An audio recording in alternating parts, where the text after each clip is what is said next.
From the outside, people would say Emma and Daniel had it all. Their home was a white bricked house on a quiet suburban street, flowers neatly trimmed, curtains drawn in perfect symmetry. Neighbors saw them holding hands on Sunday walks, smiling as if no shadows lingered behind their front door. But Emma knew that smiles could be masks, and hers had grown heavy over the years. In the beginning, Daniel had been everything she thought she wanted: charming, ambitious, protective. He swept her into a life where she never had to worry about bills or decisions. But as the years stretched on, that protection began to feel like possession. His voice carried weight when he spoke. His silence carried even more. "Emma, did you iron my shirt?" Daniel asked one morning, not looking up from his phone. "Yes. It's hanging in the closet," she answered softly. Careful to keep her tone even, he gave a quick nod, as though her effort was no more remarkable than breathing. It was moments like this that tightened the invisible rope around her chest. The neighbors saw Daniel open the car door for her, but they didn't see the sharp glance he gave if she lingered too long at the grocery store. They saw the laughter at dinner parties, not the way he corrected her stories in front of everyone.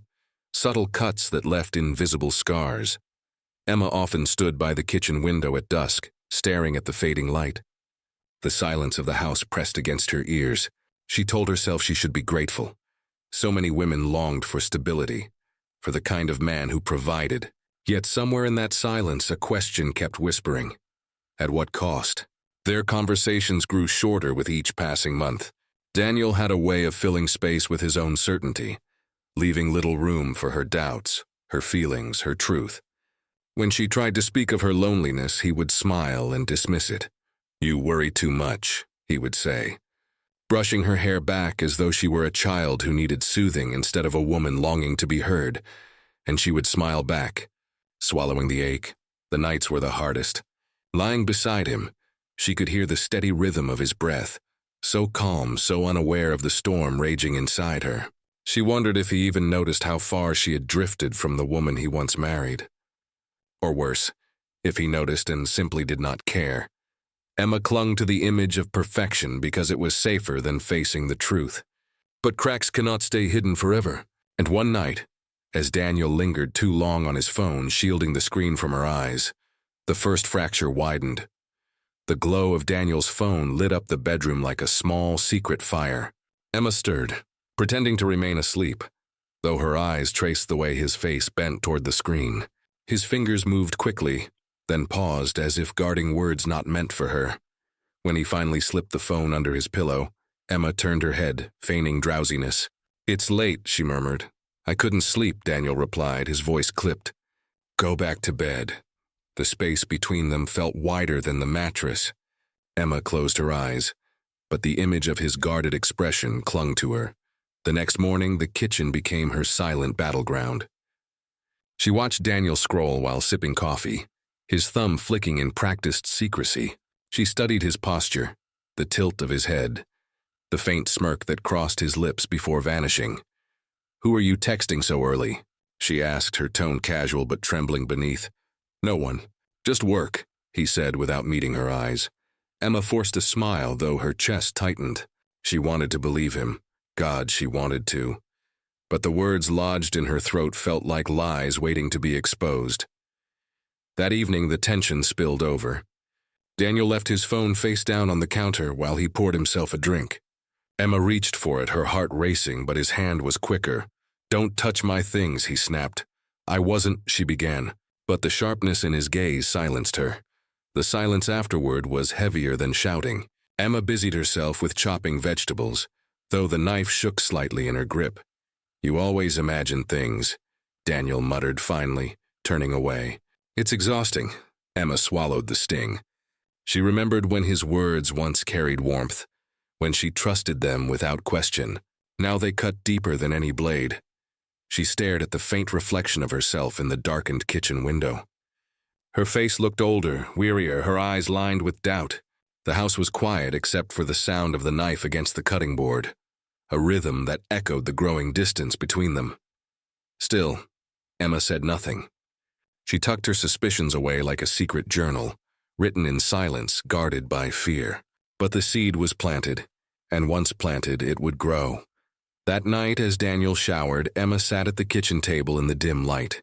The phone buzzed once on the counter, screen flashing just long enough for her to glimpse a name she didn't recognize. Her hand trembled. For the first time, the perfect mask threatened to crack wide open. The name Emma had glimpsed on Daniel's phone lingered in her thoughts long after he had fallen asleep. She whispered it to herself in the dark, the way one might taste a forbidden word. Strange, bitter, unforgettable. She told herself it could be nothing. But the doubt was louder than reason. 2 days later, the phone rang while she was folding laundry. The number was unfamiliar, the voice on the other end even more so. "Is this Emma?" The woman's tone was urgent, low, like someone speaking in the shadow of danger. "Yes. Who is this?" Emma's hand froze above the basket, a shirt clenched in her fist. "You don't know me, but you need to know what Daniel's been hiding. He isn't who you think he is." The room tilted. Emma pressed the phone tighter against her ear, heart pounding in her throat. "What are you talking about?" "Who are you?" There was a pause, the faint sound of traffic in the background. "Just be careful. He lies, he's lied for years. And if you dig deep enough, you'll see for yourself." Before Emma could ask more, the line went dead. She stood in the silence of the room, staring at the folded shirt, as if it held the truth. The walls seemed to close in, the air heavier than before. A stranger had just reached through the cracks of her marriage and whispered poison into her ear. That night, she said nothing to Daniel. Instead, she studied him, the way he scrolled through his phone with an almost secretive calm, the way he laughed too quickly when she asked about his day. Each detail became a thread, and Emma's mind tugged at them one by one, searching for where they might unravel. "Everything okay?" Daniel asked, glancing at her across the dinner table. "Yes," Emma replied, her voice steady, though her insides churned. She watched him eat, watched the way his jaw tightened when he caught her staring. The stranger's voice echoed again. "He isn't who you think he is." When Daniel went to bed, Emma crept back into the kitchen. The hum of the refrigerator filled the silence as she pulled his phone from the counter where he'd left it charging. Her hands shook as she tried the passcode. Wrong, again, wrong, a third time, still wrong. She set it down quickly, fear crashing over her like cold water. If he caught her, she knew the fury in his eyes would be worse than words. Instead, she turned to his briefcase, to drawers, to receipts tucked into the trash. Every piece of paper felt like a puzzle piece, and though many were blank, she began to sense the outline of something darker. Emma returned to bed hours later, lying still beside her husband, who slept peacefully as though his secrets weighed nothing at all. She stared into the dark, her mind a whirlpool of questions. And for the first time, she realized she no longer wanted reassurance. She wanted the truth. Emma woke to the sound of Daniel's voice. He was already dressed, standing near the dresser with his tie half knotted, speaking into his phone. His words were quiet, clipped, almost too careful. When he noticed her stirring, he ended the call abruptly and smiled as though nothing were amiss. "You're up early," he said, sliding the tie into place. Emma forced a small nod, her stomach tightening. The stranger's warning from 2 nights before still rattled in her mind, feeding her suspicions. Daniel's ease, his calm, only made her feel more restless. Over breakfast, she couldn't hold it in any longer. Who was that on the phone? Daniel barely glanced up from his coffee. "Work. You talk differently when it's work," she pressed. "Lower, secretive." He set the mug down, the sharp clink echoing through the kitchen. His eyes fixed on hers, steady, unblinking. "Emma, are you really listening to yourself? You've been so tense lately. Imagining things." "I'm not imagining." "Yes, you are." He cut in smoothly, his tone soft but slicing. "You've always been sensitive. That's why I try not to bother you with stress. But lately it feels like you're searching for problems that don't exist." The words stung because they sounded almost logical. Emma looked down at her plate, the fork idle in her hand. Maybe she was spiraling. Maybe she was seeing shadows where there were none. But the echo of the stranger's voice whispered again, "He isn't who you think he is." Later that evening, when Emma questioned why Daniel had deleted a series of messages, he laughed. An easy, dismissive laugh that grated against her nerves. "Deleted? Emma, phones glitch all the time. You know that. But you saw what you wanted to see." He leaned closer, his voice lowering, almost intimate in its cruelty. You're letting paranoia ruin what we have. Is that what you want? His words wrapped around her like a tightening cord. Emma shook her head quickly, guilt flooding her chest, though she wasn't sure why she felt guilty at all. Daniel kissed her forehead then, a gesture tender in appearance but hollow at its core. "Good girl," he murmured, as though she were a child who needed calming rather than a wife who deserved honesty. That night, Emma lay awake, staring at the ceiling while Daniel slept soundly beside her. His breathing was steady, almost mocking in its calm. She replayed his words again and again, trying to separate truth from manipulation. Was she losing her grip on reality, or was he slowly loosening it for her? Her hands trembled beneath the sheets, not from fear but from something colder, heavier. The realization that the battle was no longer about secrets alone. It was about power. And if she didn't find her footing soon, she would lose herself entirely. Emma had grown used to the game. Daniel hiding, Emma doubting, the silence between them stretching thinner each day. But one afternoon the truth revealed itself. Not in whispers or suspicions, but in undeniable black and white. She was searching the laundry basket when she found it, a receipt tucked deep in Daniel's jacket pocket. Dinner for two, a place she had never been. The date was last Friday, the night Daniel claimed to be working late. Her hands trembled as she unfolded the slip, the ink sharp against her vision. She could almost picture it. Daniel leaning across a candle-lit table, smiling in that way he hadn't smiled at her in years. When Daniel came home, she said nothing. She cooked his favorite meal, poured his drink, played the role she had perfected. But inside, something shifted. The grief she expected never arrived. Instead, a coldness settled in, steady and unshakable. The next morning, she confided in no one, not even Clara, her oldest friend, who noticed the change immediately when they met for coffee. "You're quiet today," Clara said gently, stirring her cup. "Everything all right at home?" Emma forced a smile, the same hollow one she'd practiced for neighbors and family. "Just tired," Clara tilted her head, eyes narrowing. "Emma, I've known you too long to believe that. Something's wrong. Talk to me." But Emma shook her head, retreating behind the invisible wall she had begun to build. If Clara knew, she might try to save her. Emma no longer wanted saving. She wanted control. Back home, Daniel showered as Emma stood in the kitchen, staring at the receipt she had unfolded again on the counter. The sound of rushing water upstairs was a metronome, ticking away the seconds of her marriage. When he came downstairs, freshly dressed, he kissed her cheek as though nothing had changed. Emma endured the touch, her body stiff beneath his. "Long day ahead," he said, grabbing his briefcase. She nodded, lips pressed into a thin line. As the door closed behind him, Emma exhaled slowly. The weight of betrayal pressed on her, but instead of breaking her spirit, it hardened it. Tears would not come, only silence, and within that silence a plan began to form.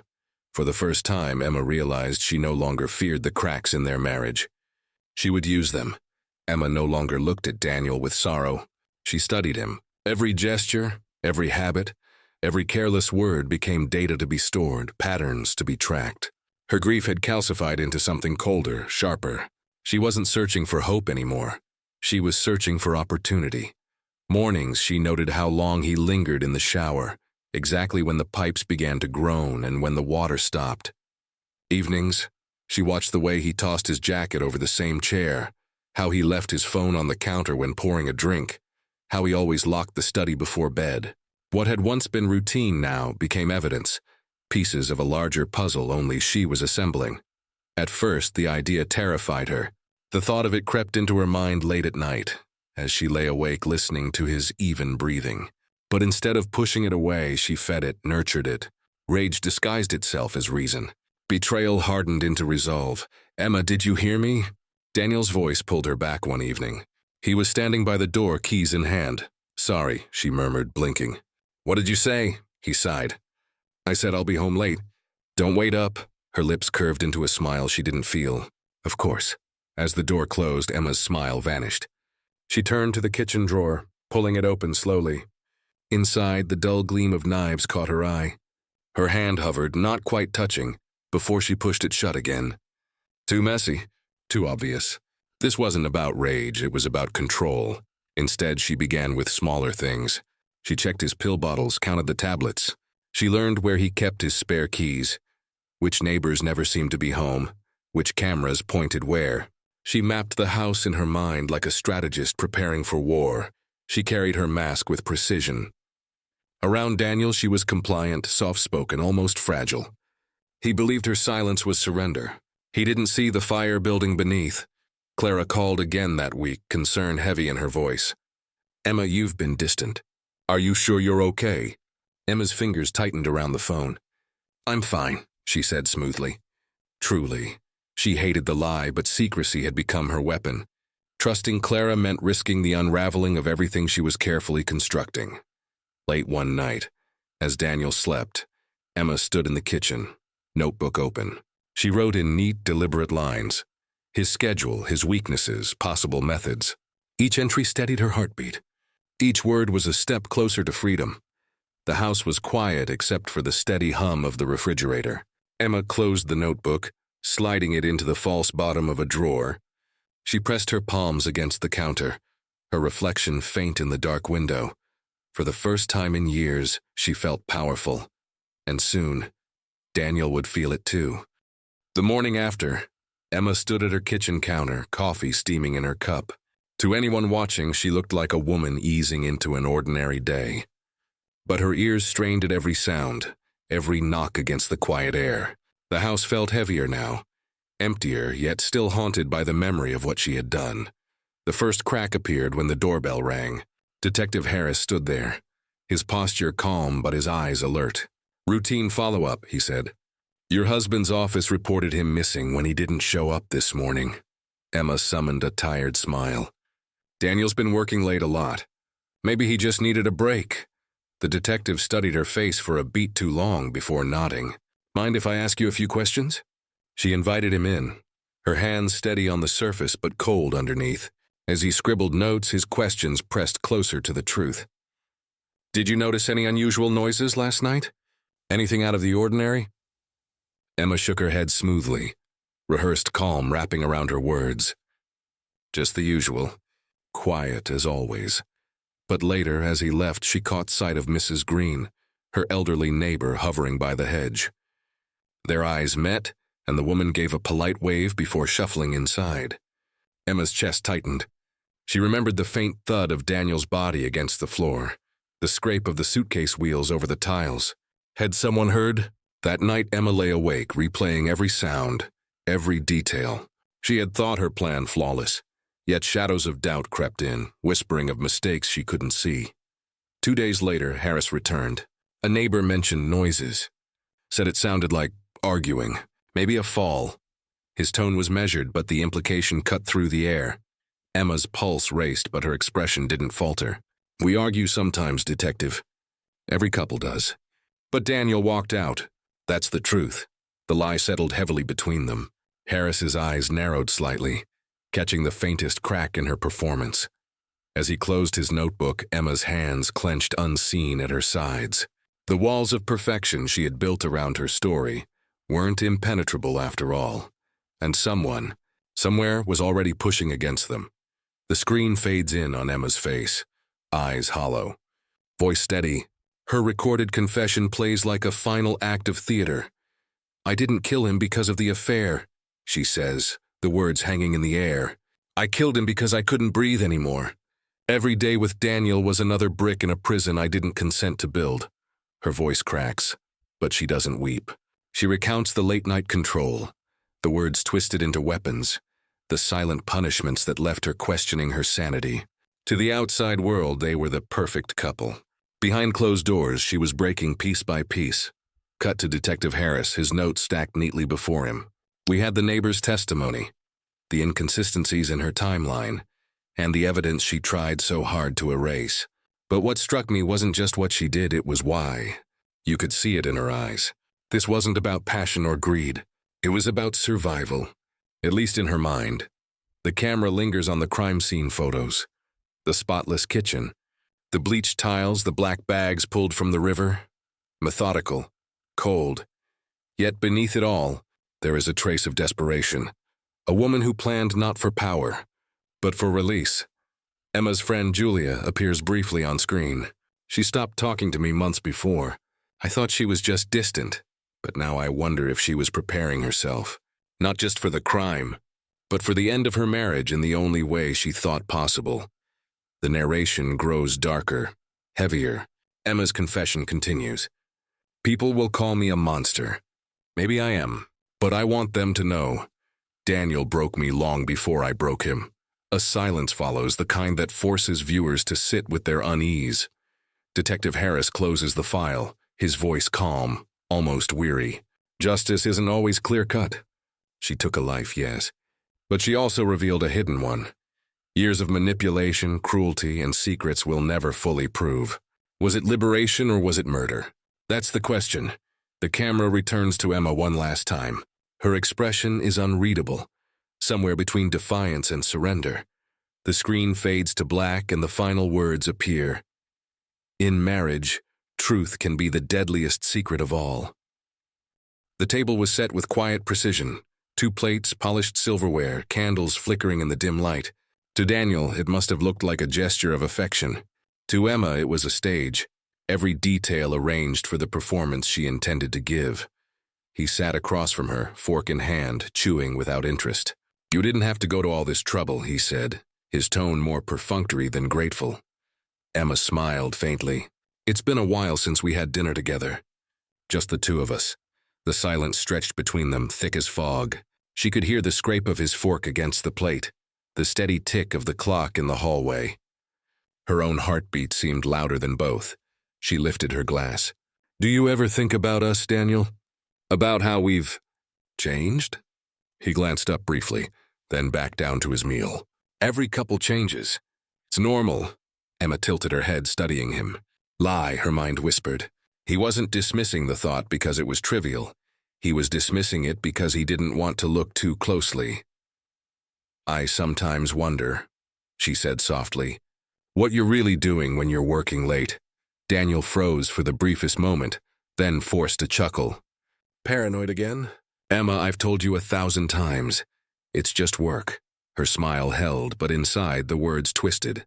Another lie. She let the silence hang, refusing to rescue him with reassurance. The tension grew unbearable. The candle flame flickered, reflecting in his glass of wine, the shadows shifting across his face. He leaned back, exhaling sharply. You've changed, he said finally. Colder, suspicious, it's exhausting. Emma set down her fork deliberately, the sound sharp against the plate. Maybe I've just opened my eyes. His expression hardened, but before he could respond, she stood, gathering the empty dishes with calm efficiency. She didn't need to argue. Every word had already carved its mark. From the kitchen she could hear him mutter under his breath, but she didn't strain to catch the words. The important part wasn't what he said. It was how easily his lies slipped into them both. As she rinsed the plates, Emma's reflection wavered in the dark kitchen window. The plan was almost ready. Tonight had proven it. Daniel's certainty made him blind, and blindness would be his downfall. The house was quiet, the kind of quiet that pressed against Emma's skin like a warning. Upstairs, Daniel's footsteps moved back and forth as he prepared for bed. She stood in the kitchen, her hands steady as she placed the final piece of her plan in motion. The air smelled faintly of wine and detergent, an ordinary scent that would soon be bound to memory forever.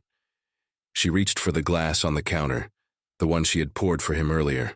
The crimson liquid shimmered in the dim light, masking what she had slipped inside. A slow-acting sedative, measured, calculated, certain. Her notebook had been filled with trials, research, contingencies. Tonight it was no longer theory. Tonight it was execution. When Daniel descended, he seemed distracted, scrolling through his phone. Still awake? He asked, setting it down on the table. I thought we could have one last drink together, Emma said, her voice smooth, controlled. He smirked faintly. One last drink? Sounds dramatic, she raised her glass. Humor me? They clinked glasses, the sound sharp in the silence. He drank carelessly, without suspicion, his trust so deeply rooted in the belief that she was powerless. Emma watched the muscles in his throat move, watched the glass lower from his lips, watched the faint wrinkle of confusion cross his brow. What was that? he muttered, his voice unsteady. Wine, Emma answered softly, her gaze unwavering. Within minutes, his body betrayed him. His hands trembled as he tried to rise, the chair scraping against the floor. Emma, what did you— You lied to me, she cut in, her tone calm, almost clinical. You lied and you thought I'd never see it. He staggered, knocking the glass to the floor. The shards scattered, crimson spilling across the tiles like a wound. He reached toward her, panic flaring in his eyes. This isn't— You— His words slurred, broken. You're not— I am, Emma whispered, stepping closer. Her face was pale, her eyes cold. You just never bothered to notice. Daniel collapsed to his knees, his breath ragged, his body convulsing. His gaze locked on hers, disbelief flooding every line of his face. Emma, please. For a fleeting second, a memory flashed in her mind. His hand in hers on their wedding day, his voice promising forever. But it was drowned quickly by the echo of his betrayals, the stranger's warning, the years of gaslight and control. She crouched beside him, brushing his hair back almost tenderly. You always needed control, she murmured. Now you've lost it. His final breath rattled out, shallow and desperate, before silence claimed the room. The only sound was the drip of wine seeping between the tiles, mingling with the shards of glass. Emma stood slowly, her hands steady. She had imagined this moment 100 times, rage, triumph, sorrow. But what filled her instead was something colder, a hollow calm, as though she had finally stepped into the life she had been rehearsing all along. She moved methodically. The broken glass was gathered, the wine wiped away, the scene reduced to order once more. Upstairs, she stripped the sheets, preparing them as though for laundry. Each action was deliberate, detached, as if she were simply keeping house. When she finally sat down, notebook open beside her, she wrote a single line beneath the pages of plans. It is done, and yet, as she stared into the darkened window, her reflection wavered. For the first time, she wondered, not whether she had succeeded, but whether perfection truly existed at all. The house no longer echoed with Daniel's presence, only with the rhythm of Emma's breathing. His body lay motionless on the floor, but her gaze didn't linger on him for long. She had rehearsed this moment too carefully to falter now. Precision mattered more than grief. She fetched the gloves from beneath the sink, sliding them over her hands with practiced ease. The broken glass, still glistening with wine, was swept into a plastic bag. Each shard collected felt like a piece of their marriage, sharp and dangerous, yet powerless once contained. Her mind drifted to the beginning, Daniel's laughter in their first apartment, the warmth of his hand around hers as they painted walls and talked about futures.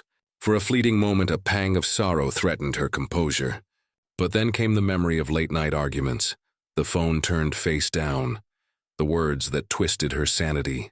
Her chest tightened, but her hands never slowed.